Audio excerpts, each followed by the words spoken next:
तो सपा ने अपना होमवर्क पूरा कर लिया है। सपा उम्मीदवारों की लिस्ट आज जारी भी कर सकती है। पहले और दूसरे चरण के उम्मीदवारों का ऐलान आज किया जा सकता है और कल उम्मीदवारों पर मंथन हुआ था। अखिलेश यादव ने उम्मीदवारों का इंटरव्यू लिया था। क्या पूरा प्रोसेस रहा वो हम आपको समझा रहे हैं। सीट बंटवारे को लेकर चर्चा की गई थी, उम्मीदवारों के नामों पर मंथन किया गया था और सबसे बड़ी बात कि जो टिकट के लिए पहुंचा था उसे अखिलेश यादव के इंटरव्यू से गुजरना पड़ा। अखिलेश यादव ने सवाल किए और उन सवालों के जवाब के बाद अब एक पूरी लिस्ट तैयार की गई है और माना जा रहा है कि आज उम्मीदवारों की लिस्ट सामने आ सकती है। किसको कितनी सीट मिली, क्या गणित है, ये अब आपको बताते हैं। संभावनाओं का गणित क्या है, देखिए आरएलडी के खाते में माना जा रहा है कि 26 से 30 सीटें हैं।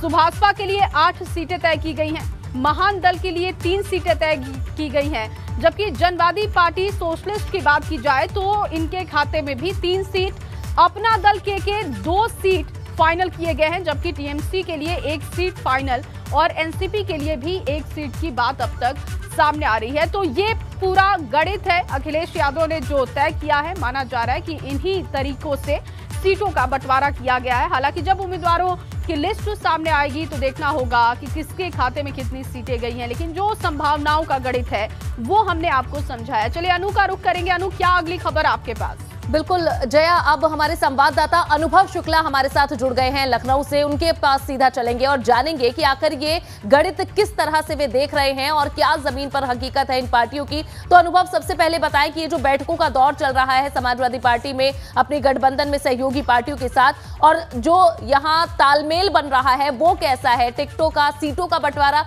किस तरह से हो रहा है? आसान है, अंडरस्टैंडिंग है, या फिर यहाँ पर भी सिर फुटबॉल की कोई स्थिति दिख रही है? देखिए, कल जो अखिलेश यादव ने अपने सहयोगी साथियों की बैठक बुलाई उसमें सब चीज़ें तय हो चुकी हैं। किसको कितनी सीट देनी है, किस तरीके से चुनाव लड़ना है, चुनाव की क्या रणनीति रहेगी, इन सारी चीज़ों पर चर्चा हो चुकी है।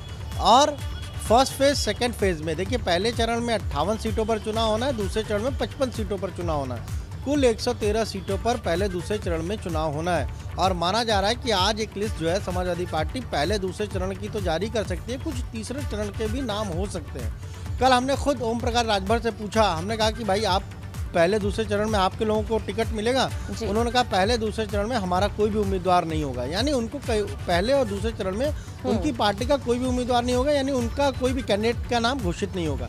सबसे ज़्यादा पहले और दूसरे चरण में अगर हम देखें तो आरएलडी को जो है वो सीटें मिलेंगी गठबंधन में, और ये माना जा रहा है कि 30, 32, 33 के आसपास आरएलडी को सीटें मिलेंगी। उसमें भी एक फार्मूला है, वो फार्मूला ये है कि तकरीबन 11 से 12 सीटें ऐसी रहेंगी, अगर 30-32 के आसपास 33 सीटें मिली तब 11-12 सीटें ऐसी रहेंगी जहां पर समाजवादी पार्टी के उम्मीदवार होंगे, और अगर ये संख्या 25 से 27 के बीच होगी तो उनकी संख्या 7 से 8 हो जाएगी जहां पर कैंडिडेट समाजवादी पार्टी का होगा। तो ये पूरा फार्मूला तैयार हो चुका है। अगर महान दल की बात करें, उनको 2 सीटें मिलेंगी, वो पहले ही बता चुके हैं। केशव देव मौर्य हमसे बातचीत में उन्होंने अपने दोनों बेटों के लिए टिकट मांगा है, वो मिल जाएगी। कृष्णा पटेल की पार्टी को भी 2 या 3 सीटें मिल जाएंगी। इसी तरीके से संजय चौहान की पार्टी को भी 3 या 4 सीटें मिल सकती हैं। तो सारे लोगों से बातचीत हो सकती है। देखिए, एनसीपी को 1 सीट मिल गई है बुलंदशहर की। इसके अलावा ललितेश पटेल पार्टी जो कांग्रेस छोड़कर टीएमसी में शामिल थे, उनको मिर्जापुर की सीट मिली है।